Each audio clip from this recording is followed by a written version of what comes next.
1 Samuel chapter 12. And Samuel said unto all Israel, Behold, I have hearkened unto your voice in all that ye said unto me, and have made a king over you. And now, behold, the king walketh before you. And I am old and grayheaded, and behold, my sons are with you, and I have walked before you from my childhood unto this day. Behold, here I am. Witness against me before the Lord, and before his anointed. Whose ox have I taken, or whose ass have I taken? Or whom have I defrauded? Whom have I oppressed? Or of whose hand have I received any bribe to blind mine eyes therewith? And I will restore it you. And they said, Thou hast not defrauded us, nor oppressed us, neither hast thou taken aught of any man's hand. And he said unto them, The Lord is witness against you, and his anointed is witness this day, that ye have not found aught in my hand. And they answered, He is witness. And Samuel said unto the people, It is the Lord that advanced Moses and Aaron, and that brought your fathers up out of the land of Egypt. Now therefore stand still, that I may reason with you before the Lord of all the righteous acts of the Lord, which he did to you and to your fathers. When Jacob was come into Egypt, and your fathers cried unto the Lord, then the Lord sent Moses and Aaron, which brought forth your fathers out of Egypt, and made them dwell in this place. And when they forgat the Lord their God, he sold them into the hand of Sisera, captain of the host of Hazor, and into the hand of the Philistines, and into the hand of the king of Moab. And they fought against them. And they cried unto the Lord, and said, We have sinned, because we have forsaken the Lord, and have served Balaam and Ashtaroth. But now deliver us out of the hand of our enemies, and we will serve thee. And the Lord sent Jerubbaal, and Bedan, and Jephthah, and Samuel, and delivered you out of the hand of your enemies on every side, and ye dwelled safe. And when ye saw that Nahash the king of the children of Ammon came against you, ye said unto me, Nay, but a king shall reign over us, when the Lord your God was your king. Now therefore, behold the king whom ye have chosen, and whom ye have desired. And behold, the Lord hath set a king over you.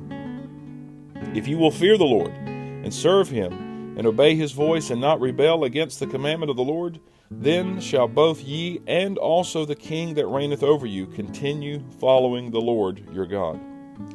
But if you will not obey the voice of the Lord, but rebel against the commandment of the Lord, then shall the hand of the Lord be against you, as it was against your fathers. Now therefore stand and see this great thing which the Lord will do before your eyes. Is it not wheat harvest today? I will call unto the Lord, and he shall send thunder and rain, that ye may perceive and see that your wickedness is great, which ye have done in the sight of the Lord, in asking you a king. So Samuel called unto the Lord, and the Lord sent thunder and rain that day, and all the people greatly feared the Lord and Samuel. And all the people said unto Samuel, Pray for thy servants unto the Lord thy God, that we die not, for we have added unto all our sins this evil, to ask us a king. And Samuel said unto the people, Fear not, ye have done all this wickedness, yet turn not aside from following the Lord, but serve the Lord with all your heart. And turn ye not aside, for then should ye go after vain things, which cannot profit nor deliver, for they are vain. For the Lord will not forsake his people for his great name's sake, because it hath pleased the Lord to make you his people. Moreover, as for me, God forbid that I should sin against the Lord in ceasing to pray for you, but I will teach you the good and the right way. Only fear the Lord, and serve him in truth with all your heart, for consider how great things he hath done for you. But if ye shall still do wickedly, ye shall be consumed, both ye and your king. 1 Samuel chapter 13. Saul reigned 1 year, and when he had reigned 2 years over Israel, Saul chose him 3,000 men of Israel, whereof 2,000 were with Saul in Michmash and in Mount Bethel, and 1,000 were with Jonathan in Gibeah of Benjamin. And the rest of the people he sent every man to his tent. And Jonathan smote the garrison of the Philistines that was in Geba, and the Philistines heard of it. And Saul blew the trumpet throughout all the land, saying, Let the Hebrews hear. And all Israel heard say that Saul had smitten a garrison of the Philistines, and that Israel also had in abomination with the Philistines. And the people were called together after Saul to Gilgal.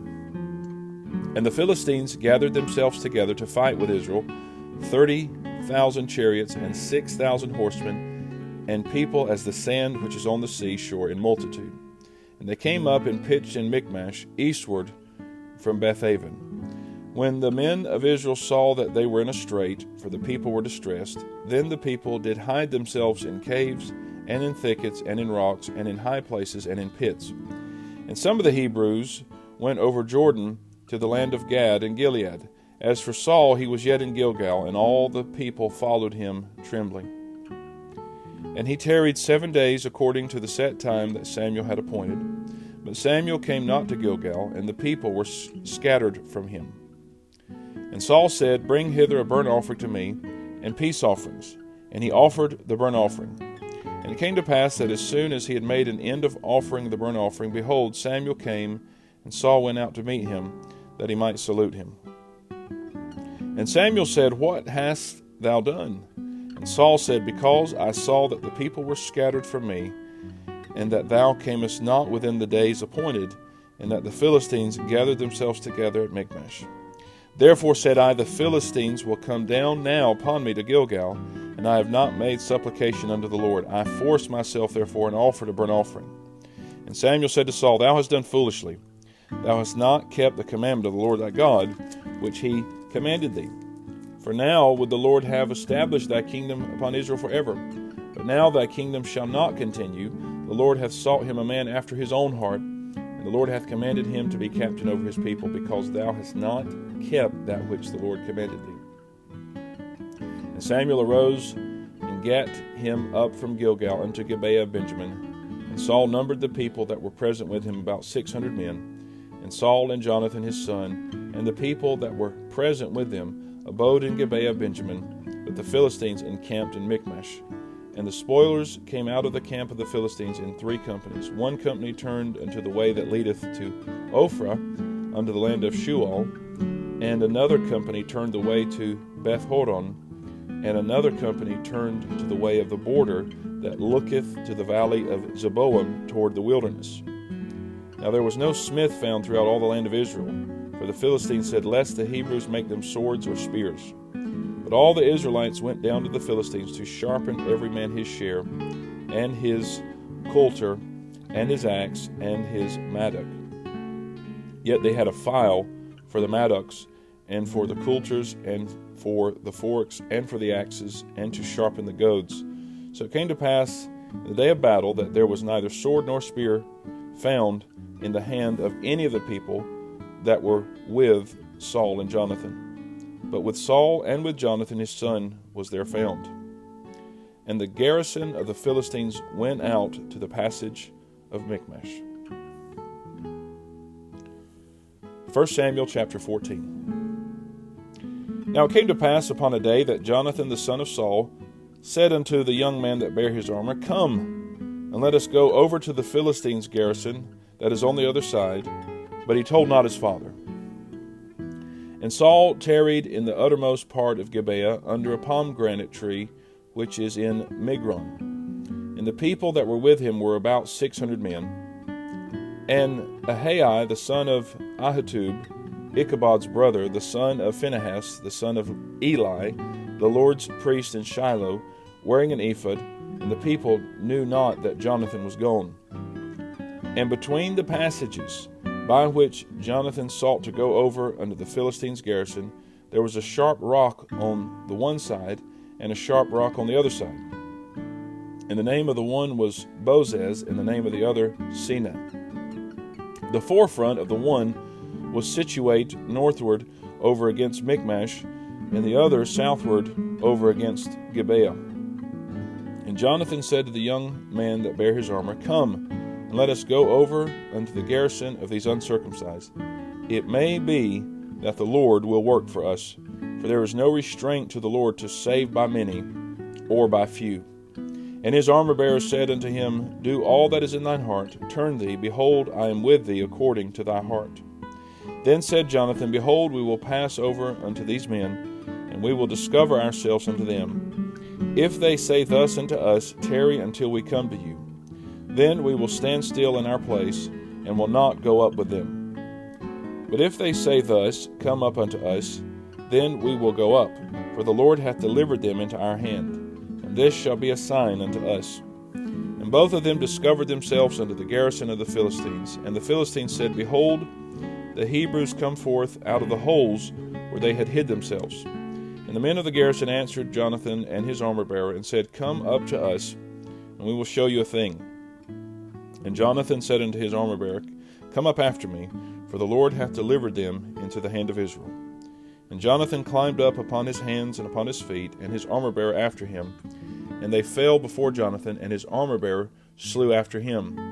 And that first slaughter which Jonathan and his armor-bearer made was about 20 men, within as it were an half acre of land, which a yoke of oxen might plow. And there was trembling in the host, in the field, and among all the people. The garrison and the spoilers, they also trembled, and the earth quaked, so it was a very great trembling. And the watchmen of Saul in Gibeah of Benjamin looked, and behold, the multitude melted away, and they went on beating down one another. Then said Saul unto the people that were with him, Number now, and see who is gone from us. And when they had numbered, behold, Jonathan and his armor-bearer were not there. And Saul said unto Ahiah, Bring hither the ark of God, for the ark of God was at that time with the children of Israel. And it came to pass, while Saul talked unto the priest, that the noise that was in the host of the Philistines went on and increased. And Saul said unto the priest, Withdraw thine hand. And Saul and all the people that were with him assembled themselves, and they came to the battle, and behold, every man's sword was against his fellow, and there was a very great discomfiture. Moreover, the Hebrews that were with the Philistines before that time, which went up with them into the camp from the country round about, even they also turned to be with the Israelites that were with Saul and Jonathan. Likewise all the men of Israel, which had hid themselves in Mount Ephraim, when they heard that the Philistines fled, even they also followed hard after them in the battle. So the Lord saved Israel that day, and the battle passed over unto Bethaven. And the men of Israel were distressed that day. For Saul had adjured the people, saying, Cursed be the man that eateth any food until evening, that I may be avenged on mine enemies. So none of the people tasted any food. And all they of the land came to a wood, and there was honey upon the ground. And when the people were come into the wood, behold, the honey dropped. But no man put his hand to his mouth, for the people feared the oath.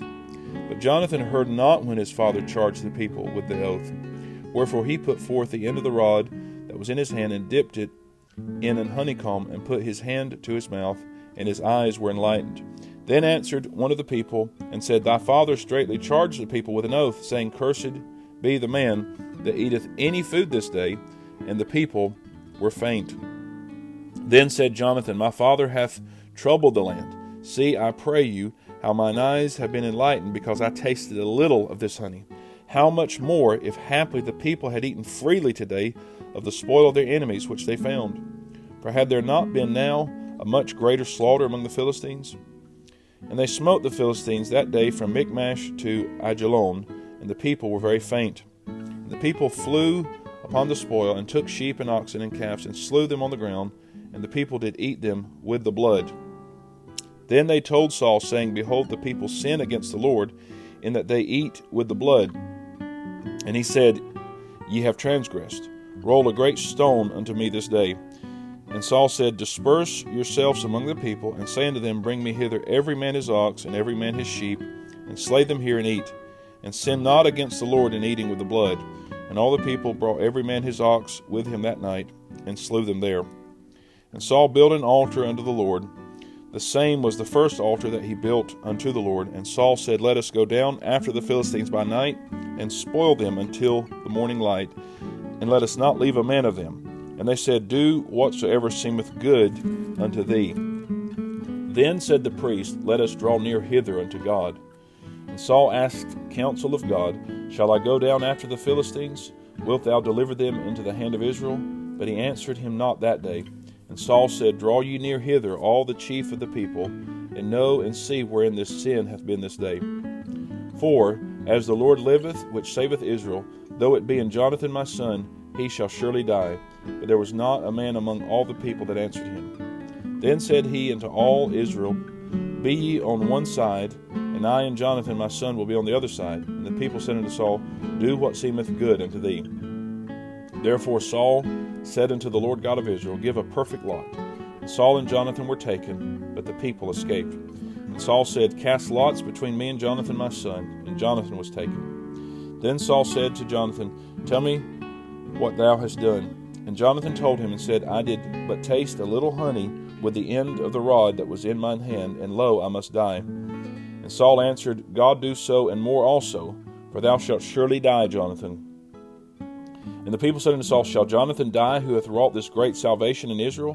God forbid. As the Lord liveth, there shall not one hair of his head fall to the ground, for he hath wrought with God this day. So the people rescued Jonathan, that he died not. Then Saul went up from following the Philistines, and the Philistines went to their own place.